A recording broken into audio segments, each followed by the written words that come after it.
لقد كان لكم في رسول الله أسوة حسنة صدق الله مولانا العظيم صدق رسوله النبي الكريم الرؤوف الرحيم اللهم نور قلوبنا بالقرآن وزين أخلاقنا بالقرآن وادخلنا الجنة بالقرآن ونجنا من النار بالقرآن.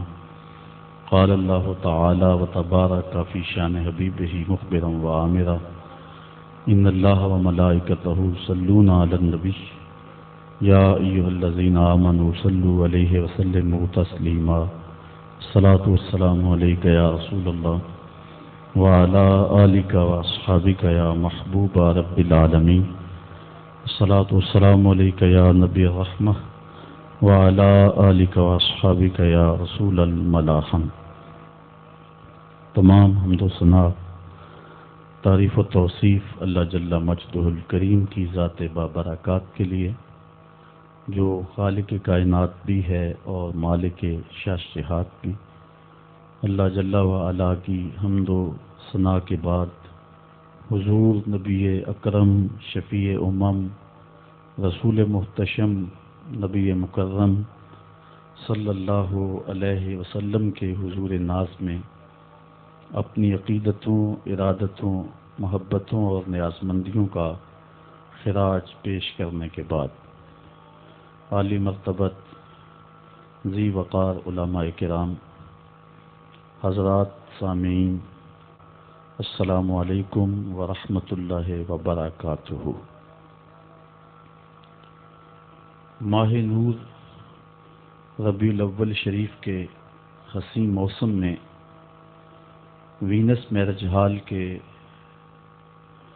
ماہانہ درس قرآن میں حضور علیہ السلام کے شمائل کا تذکرہ چھڑا اور مسلسل 3 ماہ کے دروس میں اسی عنوان کو موضوع سخن رکھا گیا اور حضور کی صورت کے عنوان سے چند باتیں آپ لوگوں تک پہنچانے کی سعادت مندی حاصل کی گئی. جب حضور علیہ السلام کی صورت کا ذکر اپنی بساط کے مطابق ہم مکمل کر چکے تو یہ طے پایا کہ اب حضور کی سیرت کا ذکر بھی ہو. تو ساتھیوں کی تجویز یہ ہوئی کہ اس کو کسی کھلے میدان میں منعقد کیا جائے. تو آج یہاں ایک عظیم المرتبت اجتماع سیرت النبی کے عنوان سے منعقد کیا گیا ہے. اللہ تعالی جل شانہ میری اور آپ کی حاضری کا ایک ایک لمحہ ساعت اپنی بارگاہ میں قبول فرمائے. جس طرح حضور کی صورت بے مثال ہے، حضور کی سیرت بھی بے مثال ہے. مائیکل ایچ ہارٹ نے دنیا کی عظیم المرتبت 100 شخصیات کا ذکر کیا، سر فہرست حضور کا نام رکھا اور کہتا ہے کہ میں نے حضور کا نام عقیدت کی بنیاد پر پہلے نمبر پہ نہیں رکھا، اس لیے کہ وہ مذہباً عیسائی ہے. اگر یہ داعیہ اس کے پیش نظر ہوتا تو وہ سب سے پہلے حضرت عیسیٰ علیہ السلام کا نام لکھتا. حضور کا نام عقیدت کی بنیاد پر اس نے سر فہرست نہیں رکھا، بلکہ کہتا ہے کہ میرٹ کی بنیاد پر میں نے حضور کا نام سر فہرست رکھا ہے. سچی بات یہ ہے کائنات میں محمد عربی جیسی نہ صورت کسی کی ہے نہ سیرت کسی کی ہے. اللہ نے اپنے محبوب کو سیرت کا وہ جمال اور وہ حسن عطا کیا کہ خود ارشاد کیا لقد کان لکم فی رسول اللہ اسوۃ حسنہ. حضور کی سیرت کو اسوہ حسنہ قرار دیا گیا اور حضور کی سیرت 40 سال کے اعلان نبوت کے بعد شروع نہیں ہوتی، بلکہ آقا جب اس بزم گیتی میں قدم رکھتے ہیں اور آتے ہی اللہ کی بڑائی بولتے ہیں. حضرت حلیمہ سعدیہ وہ خوش نصیب خاتون ہیں جن کو حضور کو گود میں لینے کا شرف حاصل ہوا، کہتی ہیں میں نے حضور کو دودھ پیش کیا، حضور نے دائیں چھاتی سے دودھ پیا، میں نے پھر بائیں چھاتی پیش کی تو حضور نے رخ موڑ لیا، گویا آتے ہی اس بات کا اعلان تھا کہ میرا ایک اور بھائی ہے جو اس کا حصہ ہے، میں محمد عدل و انصاف کا درس دینے آیا ہوں۔ تو بچپن میں ہی اپنے بھائی کے لیے ترک پستان کر کے حضرت نبی رحمت صلی اللہ علیہ وسلم نے اپنی سیرت کے نقوش واضح کر دیے کہ عدل و انصاف کا سبق پڑھانے والا، زمانے کو مساوات کی تعلیم دینے والا اور زمانے کو ہدایت کا نور بانٹنے والا ماں کی گود کے اندر بھی خلاف انصاف کوئی بات نہیں کر سکتا ہے۔ پھر جب حضور اعلان نبوت کرتے ہیں اور اسلام اپنے تمام تر قوانین کے ساتھ ظاہر ہوتا ہے، قبیلہ بنو مخزوم کی ایک عورت چوری کرتی ہے تو آقا کریم علیہ السلام کی خدمت میں حضرت اسامہ بن زید بن حارثہ کے ذریعے سے عرض کیا جاتا ہے، حضور یہ عظیم المرتبت قبیلے کی خاتون ہے اور چوری کر بیٹھی ہے، اگر اس کے لیے رعایت کر لی جائے تو یہ بہت مفید ہوگا۔ حضور علیہ السلام کے چہرے پہ سرخیاں دوڑنے لگیں، فرمایا تم سے پہلے لوگ اسی لیے ہلاک کر دیے گئے، جب کوئی عام شخص گناہ کرتا تو اس پہ حد جاری کر دی جاتی، اور جب کوئی بااثر شخص گناہ کرتا تو اس کو چھوڑ دیا جاتا۔ فرمایا میری شریعت میں ایسا نہیں ہوگا، لو سرقت فاطمہ بنت محمد لقطع محمد یدہا، کہا یہ تو بنو مخزوم کی بچی ہے، اگر میری بیٹی بھی چوری کرتی تو محمد اس کا بھی ہاتھ کاٹ دیتا۔ دنیا کے اوپر عدل و انصاف کی وہ روشن مثالیں حضور نبی رحمت صلی اللہ علیہ وآلہ وسلم نے اپنے اس دنیا پر جلوہ گر ہوتے ہی جن کا آغاز کیا تھا، پھر اس کو اپنے نقطہ انتہا تک اور نقطہ کمال تک پہنچایا ہے۔ حضور علیہ السلام کی سیرت کے عنوان سے ام المومنین سیدہ عائشہ رضی اللہ تعالی عنہا سے پوچھتے ہیں، ایک فرانسیسی مفکر کہتا ہے کہ کسی شخص کو ہیرو اس کے گھر والے نہیں مانتے، لیکن یہاں دیکھیے حضرت ابن حشام سیدہ عائشہ رضی اللہ تعالی عنہا کے پاس حاضر ہوتے ہیں اور کہتے ہیں مومنوں کی ماں ہمیں حضور علیہ السلام کی سیرت کے بارے میں کچھ بتلائیے۔ تو ام المومنین فرماتی ہیں کہ تم نے قرآن نہیں پڑھا؟ وہ کہتے ہیں ہاں میں نے قرآن پڑھا ہے۔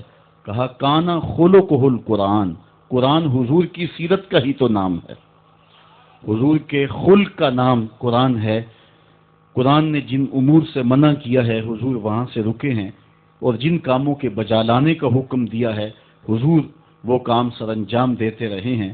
تو قرآن حضور علیہ السلام کے خلق اور حضور کی سیرت کا نام ہے۔ بلکہ ایک بزرگ نے بڑی خوبصورت بات کہی کہ اگر کسی کو حضور کے دیدار کا شوق ہو اور وہ حضور کا زمانہ نہیں پاتا، وہ قرآن پڑھ لے، حضور کے دیدار کرنے کے مترادف ہوگا۔ قرآن حضور علیہ الصلوۃ والسلام کی سیرت اور آقا کریم علیہ السلام کے کردار کا نام ہے۔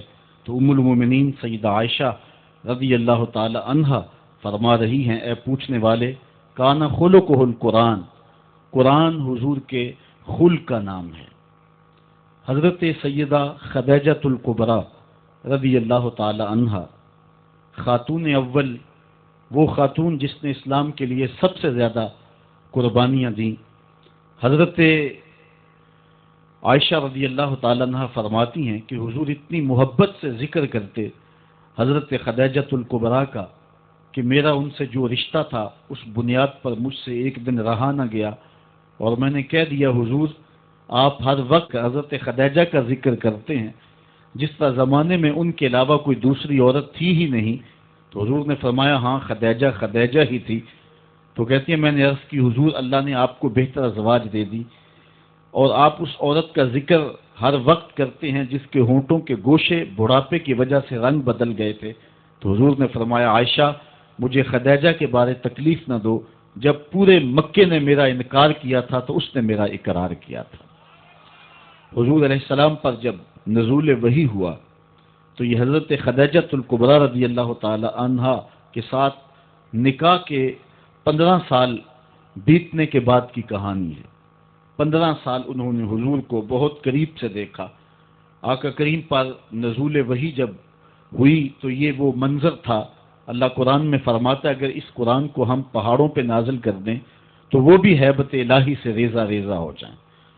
تو حضور علیہ السلام کے قلب اطہر پر جب قرآن مجید کا نزول ہوا تو حضور اس کا احساس پا رہے تھے، اور آقا کریم علیہ السلام گھر پلٹے اور آپ نے فرمایا یا خدیجہ زملونی، اے خدیجہ مجھے چادر دو، میں سخت سردی محسوس کر رہا ہوں۔ اور حضور نے خدشات کا اظہار کیا تو حضرت خدیجۃ الکبریٰ رضی اللہ تعالی عنہا نے جو لفظ کہے وہ سننے کے قابل ہیں، فرمانے لگی کلا واللہ لا یخزیک اللہ ابدا، ہرگز نہیں، آپ کا رب آپ کو کبھی بھی پریشان نہیں ہونے دے گا۔ کیوں؟ اس کی وجہ بیان کرتے ہوئے سیدہ خدیجہ نے فرمایا انک لتصل الرحم تصدق الحدیث وتحمل الکلا وتکسب المعدوم وتقری الضیف وتعین علی نوائب الحق۔ حضرت خدیجۃ الکبریٰ نے عرض کی کہ آپ کیسے پریشان ہو سکتے ہیں جبکہ آپ صلہ رحمی کرنے والے ہیں، دکھیوں کے کام آنے والے ہیں، بات میں صداقت یہ آپ کا ترہ ہے، اور جن کا کوئی مددگار نہیں ان دکھیوں کا سہارا آپ کا وجود ہے، بیواؤں کا آسرا ہیں اور لاچار لوگوں کی آپ مدد ہیں، آپ ان کے مشکل اوقات میں کام آنے والے ہیں۔ تو یہ حضرت خدیجۃ الکبریٰ رضی اللہ تعالی عنہا کی 15 سال کی رفاقت کا نتیجہ ہے جو انہوں نے حضور میں دیکھا، اور بیوی گواہی دے رہی ہے کہ آپ کبھی بھی پریشان نہیں ہو سکتے ہیں۔ کلا واللہ لا یخزیک اللہ ابدا، کبھی بھی آپ پریشان نہیں ہوں گے، اس لیے کہ آپ دکھیوں کے کام آتے ہیں، مصیبت زدوں کے، جن کا کوئی کمانے والا نہیں ہے، ان کا آسرا آپ کی ذات ستودہ صفات ہیں۔ یہ تو 25 سال سے لے کر کے 40 سال کی حضور کی عمر حضرت خدیجہ نے دیکھی اور یہ بات کہی۔ یہی بات حضور کے چچا جناب ابو طالب نے اس وقت کہی جب حضور کی عمر 9 سال تھی۔ ایسا ہوا، ابن عساکر نے اپنی تاریخ میں اس کو اپنی سند سے لکھا ہے کہ مکے میں بارش نہیں ہو رہی تھی اور لوگ قحط زدہ ہو گئے، تو حضرت نبی رحمت صلی اللہ علیہ وسلم کے چچا جناب ابو طالب کے پاس آ کر کہا آپ اولاد اسماعیل سے ہیں، آئیں اللہ کی بارگاہ میں دعا کریں تاکہ یہ خشک سالی ختم ہو اور بارش کی کہیں سے کوئی بوند برسے۔ فرمایا آؤ چلو صحن حرم میں چلتے ہیں، تم بھی اللہ کی بارگاہ میں دعا کرو، میں بھی اللہ کی بارگاہ میں دعا کرتا ہوں۔ حضور کی عمر 9 سال ہے، سارے مکے کے لوگ صحن حرم میں جمع ہیں۔ حضور کے چچا نے حضور کو کعبۃ اللہ کی دیوار کے ساتھ یوں کھڑا کیا کہ حضور کی پشت کعبہ کی دیوار کے ساتھ لگ رہی تھی، اور ایسے ہاتھ پھیلا کے کہا مالک اس گوری رنگت والے کے صدقے می ڈال دے۔ راوی کہتا ہے بادل کی ایک ٹکڑی بھی آسمان پہ نہیں تھی، ادھر حضور کے چچا نے دعا مانگی، ادھر جھوم کے بادل آئے اور پورے مکے کے اوپر چھا گئے، اور لوگ گھروں میں پہنچے نہیں ہیں کہ می چھم چھم برسنے لگا اور لوگ گھروں میں بھیگ کر کے گئے۔ تو حضور کے چچا جو قادر الکلام شاعر بھی تھے، انہوں نے پھر کہا وَأَبْيَضُ يُسْتَسْقَى الْغَمَامُ بِوَجْهِهِ سِمَالُ الْيَتَامَى عِصْمَةٌ لِلْأَرَامِلِ، یہ میرا وہ گوری رنگت والا بھتیجا ہے جس کے چہرے کو دیکھ کے بادل امٹ کے آ جاتے ہیں، یتیموں کا سہارا ہے اور بیواؤں کا آسرا ہے۔ حضور کی عمر اس وقت 9 سال تھی اور حضور کے چچا حضور کو یتیموں کا سہارا کہہ رہے ہیں، تو گویا یتیم ہو کے یتیم پرور ہیں۔ اس حال میں بھی بیواؤں، دکھیوں اور لاچاروں کی مدد کرتے اور یتیموں کا آسرا حضور کی ذات ہیں۔ جب 25 سال سے لے کر 40 سال کی عمر حضور کے شب و روز حضرت سیدہ خدیجۃ الکبریٰ نے دیکھے تو انہوں نے بھی وہی بات کہی، کلا واللہ لا یخزیک اللہ ابدا، کبھی ایسا نہیں ہو سکتا کہ آپ پریشان ہوں، اس لیے کہ آپ بات جب کرتے ہیں تو سچ بولتے ہیں، کبھی آپ کی زبان پہ جھوٹ نہیں آیا، کبھی آپ نے کذب بیانی نہیں کی، دکھیوں کے کام آتے ہیں، لاچاروں کی مدد کرتے ہیں، جو لوگ پھنس جاتے ہیں مصیبت میں ان کو مصیبت سے نکالنے والا پورے مکے میں اگر ہے تو وہ محمد عربی کی ذات ہے۔ اس لیے آپ کا رب آپ کو کبھی بھی پریشان نہیں کرے گا۔ یہ لفظ ہیں حضرت خدیجۃ الکبریٰ رضی اللہ تعالی عنہا کے جو حضور کے بارے میں وہ ارشاد فرما رہی ہیں۔ اب آئیے حضرت سیدہ خدیجۃ الکبریٰ رضی اللہ تعالی عنہا حضور کی سیرت کا نقشہ ایک دوسرے انداز میں یوں کھینچتی نظر آتی ہیں۔ لوگوں نے حضرت عائشہ رضی اللہ تعالی عنہا سے پوچھا کہ آپ ہمیں حضور کی سیرت کے بارے میں کچھ خبر دیں، تو انہوں نے کہا کان رسول اللہ صلی اللہ علیہ وسلم یخیط ثوبہ ویخسف نالہ ویرقع دلوہ ویحلب شاتہ ویخدم نفسہ۔ فرمانے لگیں کہ حضور علیہ السلام اپنی طبع میں ایسی سادگی رکھتے تھے کہ جب لباس میں کہیں پھٹن پیدا ہو جاتی تو حضور اپنے دستے کرم سے اپنے لباس کو خود ہی سی لیتے۔ جب حضور کے نالین میں کوئی پھٹن پیدا ہو جاتی تو حضور اپنے جوتے خود مرمت کر لیتے۔ اسی طرح فرمانے لگی کہ آقا کریم علیہ السلام بکریوں کا دودھ خود دھو لیا کرتے تھے اور پانی نکالنے والے ڈول کے اندر جب کوئی مسئلہ ہوتا تو اس کی مرمت خود کر لیا کرتے۔ اور آگے فرمایا وَيَخْدِمُ نَفْسَهُ، اور حضور کسی پہ بوجھ نہیں بنا کرتے تھے، جو حضور کے کام ہوتے حضور خود کر لیا کرتے، بلکہ ازواج مطہرات کے ساتھ حضور کام کاج میں مدد دیتے اور ان کے ساتھ معاونت فرماتے۔ بلکہ حضرت معاذ بن جبل رضی اللہ تعالیٰ عنہ فرماتے ہیں کہ ایک دن حضور گلی سے گزر رہے تھے اور میں ایک جانور کی کھال اتار رہا تھا، اور مجھے کھال اتارنے کا طریقہ نہیں تھا، مجبوراً مجھے کھال اتارنا پڑی۔ تو حضور گزرے تو مجھے دیکھا کہ معاذ بن جبل کو کھال اتارنا نہیں آ رہی، تو حضور رک گئے اور آقا کریم نے فرمایا معاذ ٹھہرو ذرا، میں تمہیں بتاتا ہوں کہ بکری کی کھال کیسے اتاری جاتی۔ اور آقا کریم آگے بڑھے اور حضور نے خود جو ہے وہ کھال اتاری اور پھر مجھے فرمایا معاذ ایسے کھال اتارا کرتے ہیں۔ آج ہم اپنے بڑے پن کو اور اپنی عظمت کو اس انداز سے لوگوں کے سامنے رکھنا چاہتے ہیں کہ ہم جو ہے وہ ٹشو کا ایک ٹکڑا بھی نہیں پکڑ سکتے، اور وہ بھی پکڑانے کے لیے ہمارے پاس ایک خادم موجود ہوتا ہے۔ لیکن آقا کریم علیہ السلام کی زندگی اور حضور علیہ السلام کی سیرت کی سادگی کا حسن اور جمال یہ ہے کہ حضور اپنے کپڑوں کو خود مرمت کر لیتے ہیں اور اپنے دیگر کام خود کرتے ہیں اور بطیب خاطر کرتے ہیں، اور اس میں کوئی چیز اپنے لیے شرمندگی کی محسوس نہیں کرتے ہیں۔ حضرت حسن رضی اللہ تعالی عنہ حضور علیہ السلام کے نواسے بھی ہیں اور آقا کریم علیہ السلام کی صحابیت کا شرف بھی پایا ہے۔ کہتے ہیں کہ کانا یجلس علی الارض، حضور علیہ السلام کی سیرت یہ ہے کہ حضور زمین پہ بیٹھ جاتے تھے۔ زمین پر بیٹھنے میں حضور شرمندگی محسوس نہیں کیا کرتے تھے، اس کو اپنے سٹیٹس کے خلاف نہیں سمجھا کرتے تھے۔ زمین کے اوپر حضور بیٹھ جایا کرتے تھے اور فرماتے ہیں وَيَطْعَمُ، اور زمین کے اوپر بیٹھ کر کے حضور علیہ السلام کھانا تناول فرمایا کرتے تھے۔ حضور کی عادت یہ تھی کہ آقا کریم جب بھی کھانا کھاتے تو حضور جھک کر کے کھانا کھاتے۔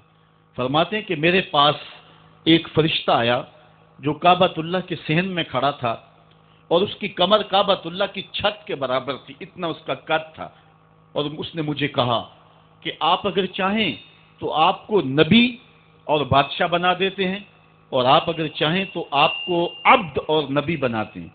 تو فرماتے ہیں کہ میں نے جبریل کو دیکھا اور جبریل مجھے اشارے سے تواضع کا حکم دے رہے ہیں، تو میں نے عرض کی کہ میں نبی اور عبد بننا چاہتا ہوں۔ تو جب یہ بات حضور نے کہی تو فرمایا عائشہ اگر میں نبی اور بادشاہ بنتا تو یہ جتنے بھی پہاڑ ہیں یہ سونا بن کے میرے ساتھ چلتے، لیکن میں نے اس بات کو اختیار نہیں کیا۔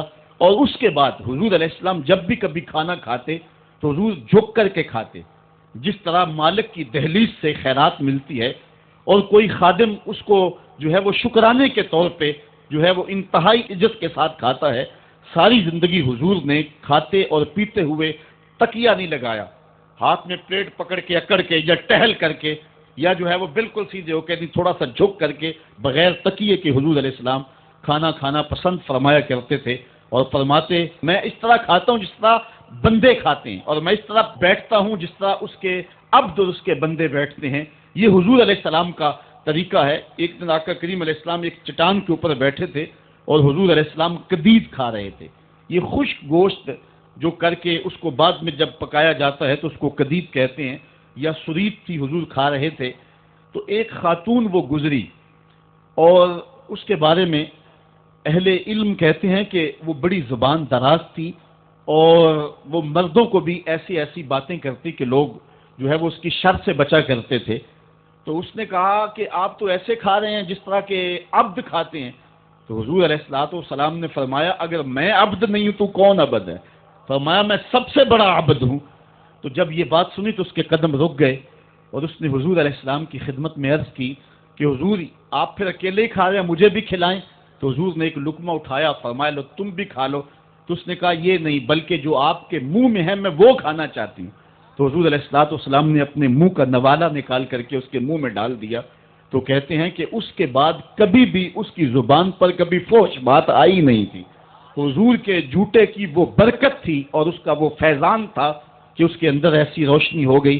پہلے وہ سخت لعان تھی، گالیاں دینے والی تھی اور فحش گفتگو کرنے والی تھی، لیکن حضور علیہ الصلوۃ والسلام کے جوتے کی برکت سے اللہ تعالیٰ جل شانہ نے اس کی زبان کو حسن بھی دے دیا اور جمال بھی عطا فرما دیا. تو حضور علیہ الصلوۃ والسلام کی عادت تھی کہ آقا کریم زمین پہ بیٹھ کے کھاتے، جھک کے کھاتے. فرماتے میں ایسے کھاتا ہوں جس طرح عبد کھاتے ہیں.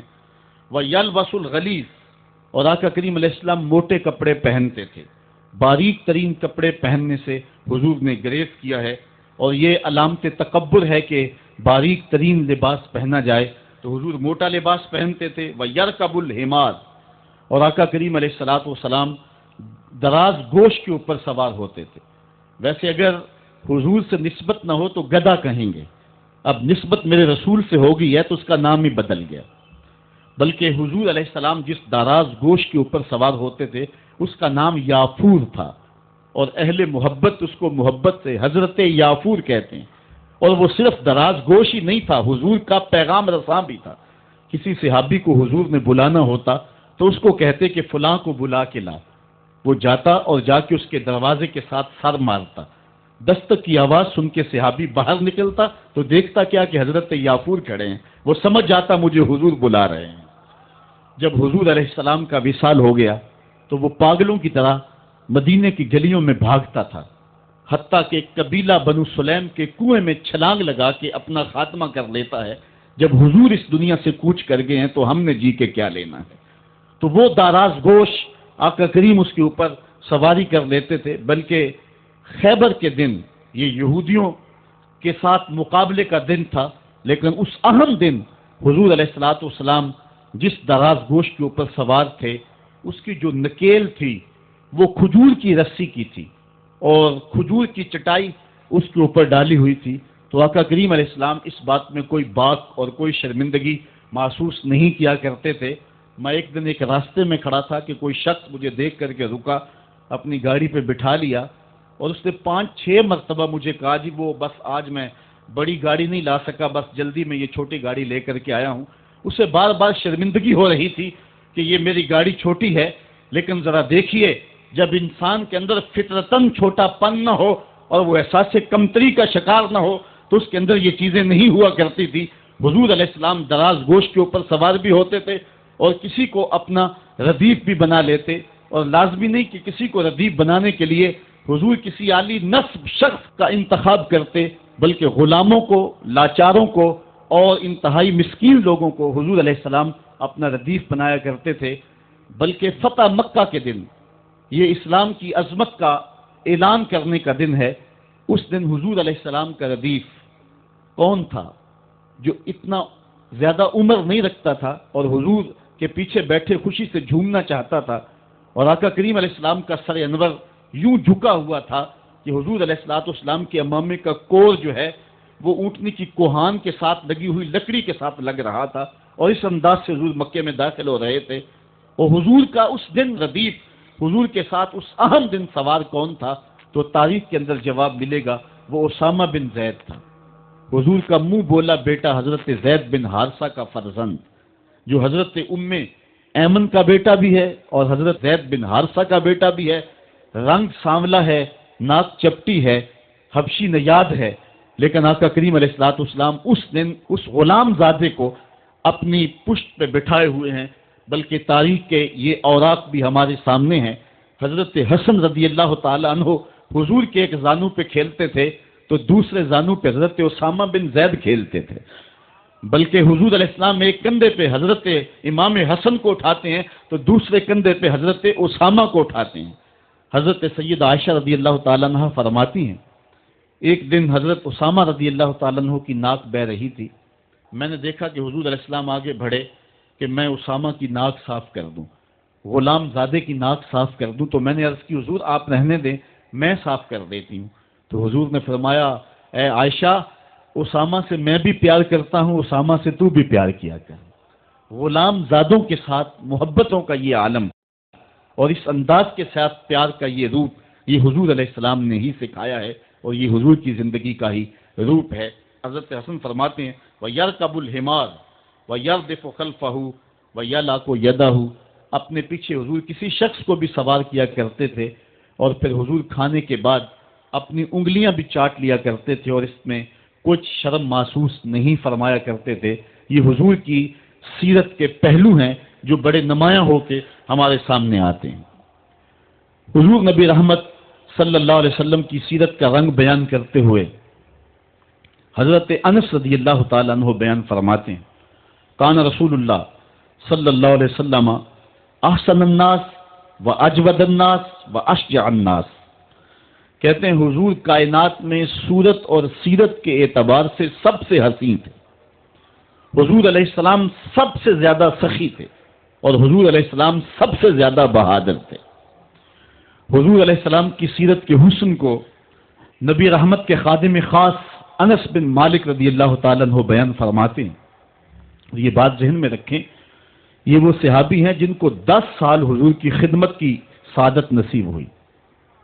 8 سال کی عمر تھی کہ جب حضور مدینے میں تشریف لائے تو حضرت ام سلیم جو حضرت انس کی والدہ ہیں حضور کی خدمت میں نے پیش کر گئے، حضور یہ بیٹا ہے گھر کا کام کاج کیا کرے گا، ضرورت پڑے تو اس کو کہیں بھیج لیا کرنا، یہ آپ کی نوکری کیا کرے گا۔ 10 سال حضور مدینے میں گزارے تو حضرت انس نے 10 سال حضور کی نوکری کی۔ کہتے ہیں خدمت النبی صلی اللہ علیہ وسلم 10 سنین، میں نے پورے 10 سال حضور کی نوکری کی ہے۔ حضور علیہ السلام کی عادت کریمہ یہ تھی کہ 10 سال میں ایک بار بھی ایسا نہیں ہوا کہ حضور نے مجھے کبھی جھڑکا، اور کبھی یہ بھی نہیں ہوا کہ میں نے کوئی کام کیا ہو اور وہ کام درست نہ ہو، حضور کے مزاج کے خلاف ہو، تو آقا کریم نے کہا ہو کہ یہ کام کیوں کیا، اور کبھی حضور نے کسی کام کے کرنے کا کہا ہو اور میں نے نہ کیا ہو تو حضور نے کہا ہو کہ یہ کام تم نے جو ہے وہ کیوں نہیں کیا۔ حضور کبھی انس کہتے تھے، کبھی انیس کہتے تھے۔ حمزہ نامی ایک بوٹی تھی، حضرت انس کبھی پہاڑوں سے توڑ کے لاتے اور بچوں کو کھلا دیتے، تو حضور کبھی ابو حمزہ بھی کہہ دیتے، کبھی یا ذل اذنین، اے 2 کانوں والے، یوں کہہ کے بھی پکارتے۔ خادموں سے خدمت لی جاتی ہے، ان کے ناز کوئی نہیں دیکھتا، لیکن حضرت انس رضی اللہ تعالیٰ عنہ کی کہانی سنیے۔ فرماتے ہیں میں بالکل بچہ تھا، ایک دن حضور نے مجھے کسی کام کے لیے بھیجنا چاہا اور فرمایا انس فلاں جگہ جاؤ، تو میں دل میں پکا ارادہ کیا کہ میں ضرور جاؤں گا، لیکن میں نے لاٹ سے کہا کہ میں نہیں جاؤں گا، لیکن دل میں عزم یہ تھا کہ میں ضرور جاؤں گا۔ کہتے ہیں کہ میں چلا گیا، راستے کے اندر بچے کھیل رہے تھے اور میں ان کی کھیل دیکھنے میں مصروف ہو گیا۔ آقا کریم علیہ الصلوۃ والسلام نے جس کام کی طرف مجھے بھیجا تھا، باوجود عزم رکھنے کے میں ادھر نہ جا سکا اور بچوں کے کھیلنے کی اس کیفیت کے اندر میں بھی لگ گیا۔ کہتے ہیں تھوڑی دیر ہوئی تو کسی نے آ کر مجھے پیچھے سے گدی سے پکڑ لیا، میں نے پلٹ کے دیکھا فائزہ ہوا رسول اللہ صلی اللہ علیہ وسلم، تو وہ اللہ کے رسول صلی اللہ علیہ وسلم تھے۔ تو آقا کریم علیہ السلام نے فرمایا کہ اے انس میں تجھے جس کام کے لیے بھیجا ہے تم گئے نہیں ہو، تو میں نے عرض کی حضور میں بس جانے ہی لگا ہوں۔ تو اس طرح سے غلام ہو کر بھی حضور کے ساتھ یوں لاڈ اور ادائیں کر لیا کرتے تھے۔ بلکہ حضور علیہ السلام کے ایک صحابی تھے، آقا کریم علیہ السلام کے ساتھ مزاح کر لیا کرتے تھے، نام ظاہر تھا، ایک بستی کے رہنے والے تھے، وہاں سے آتے اور حضور کی خدمت کے اندر ہدیے پیش کرتے، آقا کریم شہر کی چیزیں انہیں عنایت کرتے۔ ایک دن وہ بازار میں گھاس بیچ رہے تھے، حضور پیچھے سے گئے چپکے سے اور جا کے حضور نے ان کی کولی بھر لی۔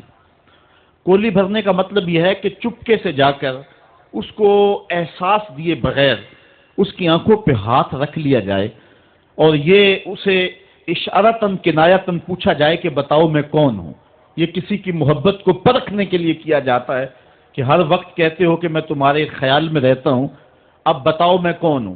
تو حضرت ظاہر گھاس بیچ رہے تھے، حضور پیچھے سے گئے اور چپکے سے جا کے ان کی آنکھوں پہ ہاتھ رکھ لیا۔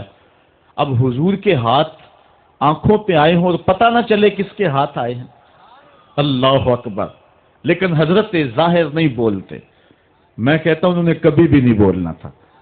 میاں صاحب نے کیا خوب کہا کہ سفنے دے وچ ماہی ملیا تے گل وچ پا لیاں باواں تے ڈر دی ماری اکھ نہ کھولا متا پھر وچھڑ نہ جا۔ بلکہ جب انہیں یقین ہو گیا کہ میرے حضور ہیں تو انہوں نے اپنی پشت پیچھے کر کے حضور کے سینے سے جوڑ کے رگڑنا شروع کر دی۔ پھر حضور نے خود فرمایا کہ اس غلام کو کون خریدے گا؟ اس نے عرض کی حضور مجھے کس نے خریدنا، میں تو بہت سستا ہوں۔ فرمایا تو اللہ کے نزدیک بہت مہنگا ہے۔ اس طرح ایک اور صحابی کے بارے میں آتا ہے کہ وہ حضور سے مزاح کر لیا کرتا تھا، آقا کریم علیہ الصلوۃ والسلام کے لیے مختلف تحائف لا کے پیش کرتا۔ وہ گھی یا کوئی تیل یا بازار سے منڈی سے کوئی نیا پھل آتا تو خرید کے حضور کی خدمت میں پیش کر دیتا۔ آقا کریم اس تحفے کو قبول فرما لیتے، خود بھی کھاتے، صحابہ کو کھلاتے، اس کو دعا دیتے۔ 2-4 دن کے بعد جس سے سودا لیا ہوتا، ادھار لیا ہوتا، وہ پیسے مانگتا، بازو سے پکڑ کے حضور کی خدمت میں لے آتا۔ حضور یہ پرسوں ترسوں آپ نے وہ چیز نہیں کھائی تھی، وہ پھل نہیں استعمال فرمایا تھا، یہ اس کی قیمت مانگ رہا ہے۔ حضور فرماتے تو نے مجھے تحفہ نہیں دیا؟ عرض کرتا غریب آدمی ہوں، تحفہ کیسے دے سکتا ہوں، میں نے سوچا سب سے پہلے حضور ہی کھائیں گے۔ تو حضور قیمت بھی ادا کر دیتے اور خوش بھی ہوتے اور دعائیں بھی دیتے۔ تو یہ حضور کا انداز کرم ہے۔ حضرت ابو ہریرہ فرماتے ہیں کہ حضور ہم سے کھیل کود کر لیا کرتے تھے۔ میں نے ایک دن کہا یا رسول اللہ انکا تداعبنا، آپ ہم سے کھیل کود کر لیتے ہیں؟ تو حضور نے فرمایا کہ میں کھیل کود کے اندر بھی سوائے حق کے علاوہ کچھ نہیں کہتا، میں تم سے مزاح بھی کر رہا ہوتا ہوں، میری زبان پر حق اور صداقت ہی جاری رہتی ہے۔ یہ حضور کا انداز کرم تھا۔ علماء نے اس بات کو لکھا ہے، اگر حضور کی طبع کے اندر یہ شگفتگی نہ ہوتی، حضور کی طبیعت کے اندر، مزاج کے اندر یہ شگفتگی نہ ہوتی، حضور تبسم کرنے والے نہ ہوتے، کوئی بندہ حضور علیہ السلام کو دیکھنے کی تاب ہی نہ رکھتا اور حضور سے اخذ فیض ہی نہ ہو سکتا۔ آقا کریم علیہ السلام کے سامنے کوئی ٹھہر ہی نہ سکتا، جو تھا نبوی جلال اس کی کوئی تاب نہ لا سکتا۔ اس لیے حضور علیہ السلام جب تنہا ہوتے تو حضور کے اوپر رکت طاری ہوتی، اور جب صحابہ کے سامنے ہوتے تو حضرت عائشہ فرماتی ہیں میں نے حضور سے زیادہ مسکرانے والا شخص زمانے میں دیکھا ہی نہیں۔ کثرت کے ساتھ حضور علیہ السلام مسکرایا کرتے تھے۔ حضرت عبداللہ ابن مسعود رضی اللہ تعالیٰ عنہ سے ایک روایت سنیے، وہ فرماتے ہیں کہ ایک دن حضور تشریف فرما تھے اور کوئی شخص آیا تو اس نے اچانک جب حضور کو دیکھا تو اس کا بدن تھر تھر کانپنے لگا۔ چونکہ حضور علیہ السلام اپنے دھیان بیٹھے ہوئے تھے اور حضور کے چہرے پہ مسکراہٹ کا وہ جو معمول تھا وہ نہیں تھا، تو وہ حضور کے چہرے کے جلال کی تاب نہ لا سکا، اس کا بدن جو ہے وہ تھر تھر کانپنے لگا۔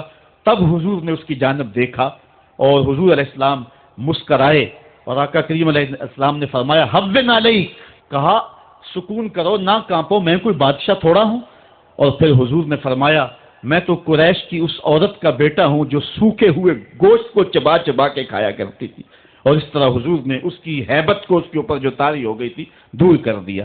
تو کثرت کے ساتھ مسکرا کر کے آقا کریم علیہ السلام لوگوں کو فیض رسانی کے لیے جو ہے وہ آسانی پیدا فرماتے، اور اگر حضور مسکراتے نہ تو کوئی تاب ہی نہ لا سکتا۔ جب کبھی ایسا ہوتا حضور غصے میں ہوتے تو کسی کے اندر ہمت نہ ہوتی کہ حضور کے چہرے کی طرف دیکھ سکے۔ حضور کے 2 ابروؤں کے درمیان ایک رگ تھی جسے رگ ہاشمیت اعلیٰ حضرت نے کہا ہے، جب غصے میں آتے تو وہ پھڑکتی اور کسی کے اندر ہمت نہ ہوتی کہ حضور کے چہرے کے جلال کو دیکھ سکے۔ ایک صحابی کہتے ایک دن حضور منبر پہ جلوہ فراز ہوئے، حضور نے فرمایا والذی نفسی بیدہ، مجھے قسم ہے اس رب کی جس کے قبضے میں میری جان ہے۔ ایسے جلال سے کہا کہ ہمارے اوپر روب طاری ہو گیا اور ہماری آنکھوں سے آنسو بہنے لگے۔ پھر حضور نے یہ لفظ دوسری مرتبہ کہا والذی نفسی بیدہ، مجھے قسم ہے اس رب کی جس کے قبضے میں میری جان ہے۔ تو صحابہ کہتے ہیں ہمارے اوپر اتنا روب اور ہیبت طاری ہوئی کہ ہم ایک دوسرے سے ٹکرانے لگے۔ تو حضور نے پھر تیسری مرتبہ کہا تو پھر ہمیں اپنی ہوش نہ رہی۔ تو راوی نے پوچھا حضور کسی بات پہ قسم اٹھایا کرتے تھے؟ تو یہ بات جو حضور نے 3 قسموں کے بعد فرمائی تھی وہ کیا بات تھی؟ تو صحابی کہتے ہیں ہوش رہا ہو تو بتائیں کیا کہا تھا، ہمیں تو ہوش ہی نہیں رہا تھا، اس لیے آقا کریم علیہ الصلوۃ والسلام جو ہیں وہ تبسم فرما کے لوگوں کی تسکین کا سامان کیا کرتے تھے۔ میرے امام کہتے ہیں جس کی تسکین سے روتے ہوئے ہنس پڑیں اس تبسم کی عادت پہ لاکھوں سلام۔ اور آقا کریم علیہ السلام کی طبیعت کی سادگی ایسی ہے کہ بعض اوقات مکے کی چھوٹی بچیاں حضور کے پاس آ جاتی اور آقا کریم کو ہاتھ سے پکڑ لیتی اور جدھر چاہتی لے جاتی، حضور کبھی ہاتھ نہیں چھڑایا کرتے تھے جب تک ان کا کام نہیں کر دیا کرتے تھے۔ حضرت انس روایت کرتے ہیں کہ مدینے میں ایک خاتون تھی جس کا توازن عقلی کچھ ٹھیک نہیں تھا، لوگ اس کو دیکھ کے راستہ بدل لیا کرتے تھے، جس کے پاس کھڑی ہو جاتی پھر جان نہیں چھوڑتی تھی۔ ایک دن وہ حضور کی خدمت میں حاضر ہوتی ہے اور عرض کرتی ہے حضور میں نے آپ سے کوئی بات کرنی ہے۔ حضور فرمایا کرو، یہاں نہیں کرنی۔ کہاں کرنی ہے؟ مسجد نبوی سے باہر کھلی جگہ ہے، وہاں حضور کو لے گئی۔ کڑکتی دھوپ، عرب کا ماحول اور اس کی بے مقصد سی باتیں، حضور کان لگا کے اس کی باتیں سن رہے ہیں۔ یہ حضور کی عادت تھی، جب کوئی گفتگو کرتا جب تک وہ بات مکمل نہ کر لیتا حضور سنتے رہتے۔ اور اسی طرح حضرت انس کہتے ہیں جب کوئی شخص حضور سے مصافحہ کیا کرتا تھا تو ہاتھ وہ کھینچتا تھا، حضور کبھی ہاتھ نہیں کھینچے تھے۔ آقا کریم اس انداز سے شفقت فرمایا کرتے تھے۔ تو اس نے جو گفتگو شروع کی گھنٹے گزر گئے۔ تو کہتے ہیں جب کئی گھنٹے گفتگو کرتے ہوئے گزر گئے ہمیں بڑا غصہ آ رہا تھا اس عورت پہ، لیکن کہہ کچھ اس لیے نہ سکے کہ ادب اور حیا مانے تھا کہ حضور خود ہی تو غور سے اس کی باتوں کو سن رہے ہیں۔ تو جب اس نے تھک ہار کے اپنی باتیں مکمل کر کے خود جانے لگی تو ہم حضور کی خدمت میں حاضر ہوئے۔ سننے والی بات ہے۔ حضرت انس کہتے ہیں کہ ہم نے عرض کی حضور اس عورت کا توازن عقلی ٹھیک نہیں ہے، پورا مدینہ جانتا ہے جس کے پاس کھڑی ہو جاتی ہے پھر اس کی جان نہیں چھوڑتی۔ آپ کا وقت قیمتی، بدن نازک، کار نبوت کی اہم ذمہ داریاں، اور اس عورت کی بے مقصد سی باتیں تھیں اور اس نے آپ کو کڑکتی دھوپ میں اتنی دیر کھڑا کر کے پریشان کیا۔ حضور آپ ایسی ویسی عورتوں کی باتیں کیوں سنتے ہیں؟ تو حضور نے ہمیں مخاطب کر کے فرمایا سنو، اگر اس بیچاری کی میں بھی نہ سنوں تو کون سنے گا؟ پورے مدینے میں کوئی اس کی سننے کے لیے تیار نہیں، اگر میں بھی نہیں سنوں گا تو کون سنے گا؟ ایک تو ہی ہوتے ہیں میری آساں دا سہارا، دس کنوں کراں جے تینوں نہ کراں یاد۔ ایک دن حضور علیہ السلام کے پاس 10 درہم تھے، اس کو طبرانی نے ابن عمر سے روایت کیا ہے۔ حضور ایک دکان پہ گئے اور وہاں 4 دراہم کے اندر حضور نے ایک قمیض خریدی۔ حضور نے زیب تن کی اور تشریف لائے۔ ایک انصاری صحابی کو قمیض پسند آ گئی، اس نے حضور کو کہا اللہ آپ کو جنت کا لباس پہنائے، یہ قمیض مجھے دے دے۔ حضور نے اتار کے قمیض اس کو مرحمت فرما دی۔ اس کے بعد حضور علیہ السلام پھر دوبارہ گئے اور 4 دراہم کی حضور نے پھر دوبارہ ایک قمیض خریدی۔ پھر حضور تشریف لائے تو ایک لونڈی تھی، وہ رو رہی تھی، تو آقا کریم علیہ السلام اس کو فرمایا کہ تو کیوں رو رہی ہے؟ اس نے کہا کہ مالک نے مجھے کسی کام کے لیے 2 درہم دے کر کے بھیجا تھا اور وہ درہم مجھ سے گم ہو گئے، میں اس لیے رو رہی ہوں کہ جب خالی ہاتھ جاؤں گی تو میرا مالک مجھے مارے گا۔ تو حضور علیہ السلام کے پاس 2 درہم بچتے تھے، تو آقا کریم نے وہ 2 درہم اس خاتون کو دے دیے۔ تھوڑی دیر کے بعد حضور نے دیکھا تو وہ پھر رو رہی تھی، تو حضور نے فرمایا کہ تو اب کیوں رو رہی ہے؟ اس نے کہا کہ دیر کی وجہ سے میرا آقا مجھ کو سختی کرے گا کہ اتنی دیر سے کیوں پہنچی ہو، تو میں اس لیے گھر جاتے ہوئے ڈرتی ہوں۔ تو حضور نے فرمایا چلو میں تمہیں تمہارے گھر چھوڑ کے آتا ہوں۔ آقا کریم علیہ الصلوۃ والسلام اس کنیز کے ساتھ اس کے آقا کے دروازے پر پہنچے، اور آقا کریم کی عادت یہ تھی جب کسی کے دروازے پر جاتے تو 3 مرتبہ بلند آواز سے السلام علیکم بھی کہتے اور دستک بھی دیتے۔ تو حضور نے کہا السلام علیکم، اندر سے کوئی جواب نہ آیا۔ حضور نے پھر دوسری مرتبہ فرمایا السلام علیکم، تو اندر سے پھر جواب نہ آیا۔ تو تیسری مرتبہ حضور نے پھر کہا السلام علیکم، تو اندر سے وعلیکم السلام کا جواب آیا۔ انہوں نے فوراً دروازہ کھول دیا اور کہا کہ ہمارے مقدر کہ آپ ہمارے گھر تشریف لائے، حضور کیسے جو ہے وہ آنا ہوا؟